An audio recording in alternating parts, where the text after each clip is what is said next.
হয়, আজি আমি কোঁৱৰ বিজয় শ্বাহ তেওঁ মধ্যপ্ৰদেশৰ এগৰাকী কেবিনেট মন্ত্ৰী, বিজেপিৰ কেবিনেট মন্ত্ৰী।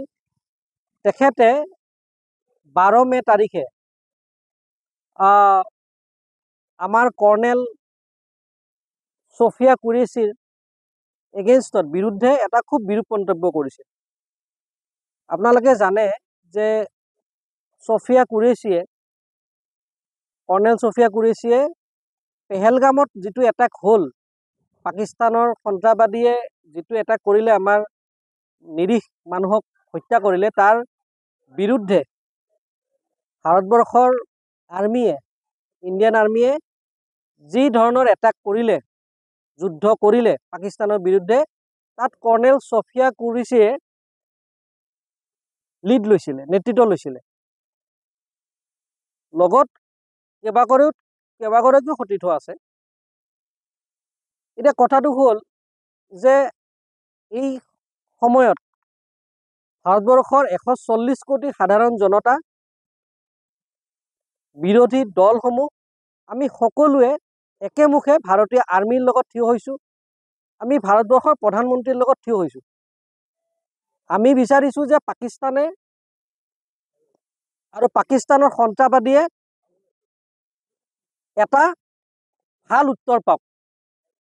কিন্তু আমি দেখিলোঁ যে বিজেপি দলৰ এই যিগৰাকী মন্ত্ৰী, তেখেতে যি এক বিৰূপ মন্তব্য কৰিলে। তেখেতে কৈছে যে কৰ্ণেল ছফিয়া কুৰেশ্বী সন্ত্ৰাসবাদীৰ ভগ্নী। গতিকে এই ধৰণৰ মন্তব্যই আমি ভাবোঁ যে ভাৰতবৰ্ষৰ আৰ্মীৰ, ভাৰতবৰ্ষৰ সাধাৰণ জনতাৰ যি মনোবল, এই মনোবল হ্ৰাস কৰিব, কষ্ট দিব। গতিকে আমি অসম প্ৰদেশ কংগ্ৰেছ কমিটিৰ তৰফৰ পৰা, ভাৰতবৰ্ষৰ প্ৰতিগৰাকী সাধাৰণ জনতাৰ তৰফৰ পৰা আমি আজি গোটেই অসমতেই, আমি অসমৰ পৰা লৈছোঁ যিহেতু, আমি গোটেই অসমতেই, অসমৰ বিভিন্ন জিলাত বিজয় শ্বাহৰ বিৰুদ্ধে এক গোচৰ ৰুজু কৰিছোঁ।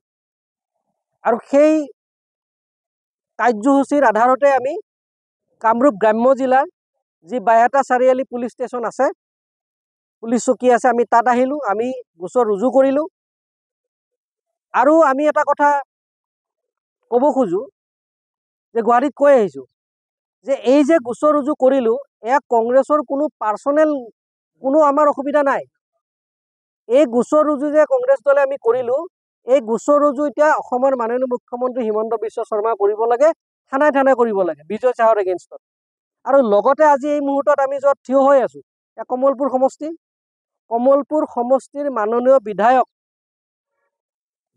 দিগন্ত কলিতা ডাঙৰীয়া, তেখেতক দেখিছোঁ যে তেখেতে পাকিস্তানৰ যুদ্ধৰ সময়ত বিভিন্ন ধৰণৰ কথা তৰ্ক তেখেতে কৈ থাকে। কেতিয়াবা কংগ্ৰেছীসকলকো পাকিস্তানী বুলি তেওঁ আখ্যা দিবলৈ চেষ্টা কৰে।